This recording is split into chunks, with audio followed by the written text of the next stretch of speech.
Doctor BR Ambedkar Konaseema జిల్లా అధ్యక్షులుగా చెల్ల జగ్గిరెడ్డి గారిని నియమించినందుకు, అలాగే పార్లమెంట్ ఇన్ఛార్జిగా పిలిపే విశ్వరూప్ గారిని, అమలాపురం ఇన్ఛార్జిగా శ్రీకాంత్ గారిని నియమించి మన పార్టీ బలోపేతం చేయడానికి వీళ్ళని అధ్యక్షులుగా నియమించినందుకు జగన్మోహన్ రెడ్డికి ప్రత్యేకంగా కృతజ్ఞతలు తెలియజేసుకుంటా ఉన్నాను. అలాగే పిఎస్సి సభ్యులుగా తోట తిరుమూర్తులు గారిని,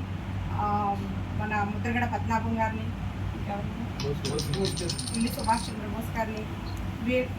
వీళ్ళని కూడా పిలిపే విశ్వరూప్ గారిని వీళ్ళని తన సొంత దాంట్లో కూడా పిఎస్సి సభ్యులుగా తీసుకుని వీళ్ళ సలహాలు కూడా తీసుకోవడానికి జగన్మోహన్ రెడ్డి గారు తీసుకున్నందుకు ప్రత్యేకంగా కృతజ్ఞతలు తెలియజేసుకుంటూ వాళ్ళ యొక్క ఆధ్వర్యంలో వాళ్ళ వెనకాల ఉండి మళ్ళీ సీఎం జగన్మోహన్ రెడ్డి గారే సీఎం చేసుకునే విధంగా వాళ్ళతో పాటు నడిచి పార్టీ అభివృద్ధికి కృషి చేస్తామని మేమందరం తెలియజేసుకుంటా ఉన్నాం.